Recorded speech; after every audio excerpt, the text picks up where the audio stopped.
A Deadly Flight. I'm Rebecca Lieb. I'm Jason Horton. And this is Ghost Town.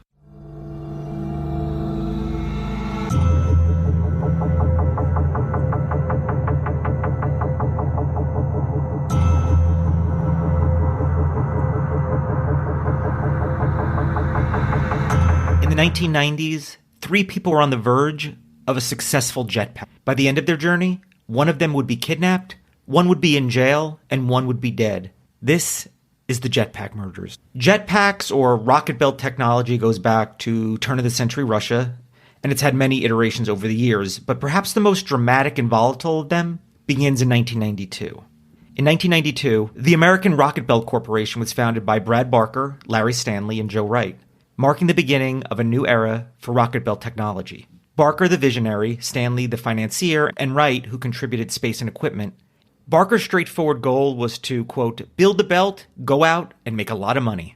By 1994, the trio had accomplished what many before them could not. They developed a functioning rocket belt prototype named the RB-2000. This model was an advancement over the 1960s NASA version, being both lighter and stronger and capable of 30 seconds of flight, a significant improvement over the previous 20 seconds. However, the journey was fraught with challenges far beyond the technical hurdles of rocket belt development. The company faced its downfall long before the RB-2000's successful test flight. Internal conflicts, financial disputes, and personal issues plagued the company.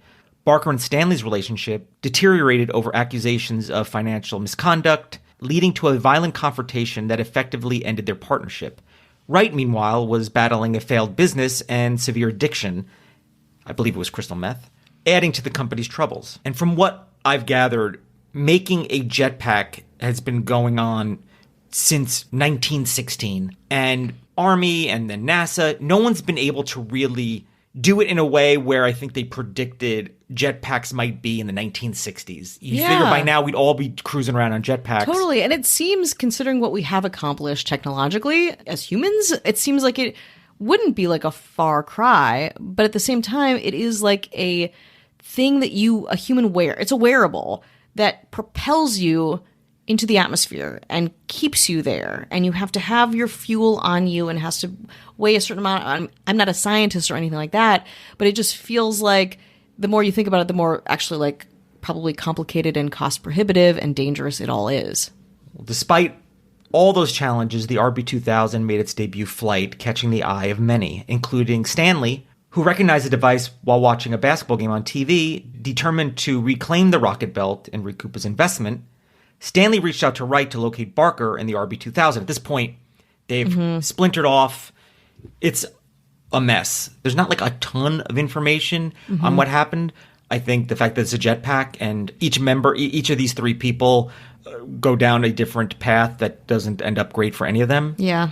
Oof. However, the collaboration between Barker and the other 2 original investors, Larry Stanley and Joe Wright, had deteriorated, leading them to seek legal action to reclaim the belt.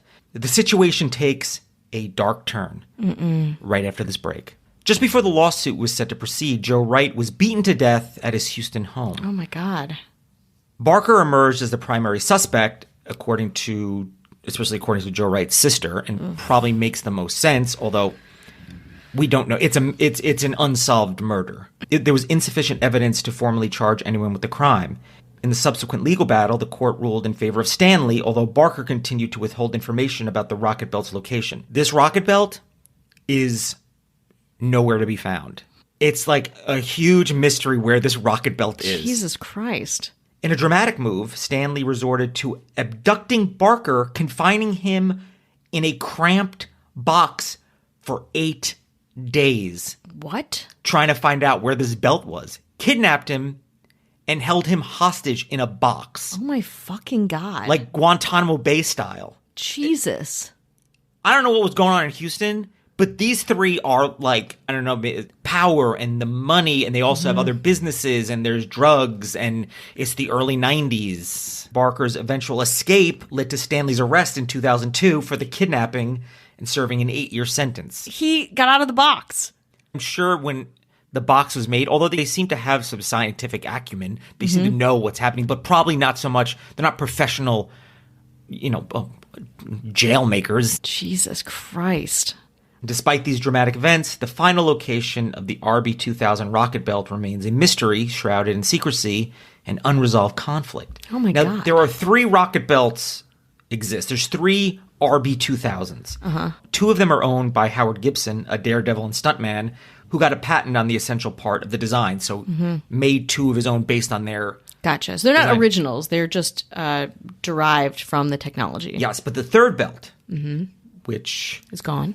is gone and claims to be the most advanced version. Of course is it fucking missing. is. Oh my God. No one, well, somebody probably knows where it is and is just not giving it up. There's a book called The Rocket Belt Caper, A True Tale of Invention, Obsession, and Murder by Paul Brown that's out there. There's some photos. There's not a ton, but this book seems to be like a pretty good source of putting this together. And Barker's final comments on the rocket belt's fate, you just never know, which serves as a haunting reminder of the unpredictability and potential peril inherent in such jetpack ventures. You know what else is haunting? Being trapped in a box trying to get the technology from your old business partner. Also pretty haunting. As a reminder, Barker's final comments on the rocket belt's fate, you just never know.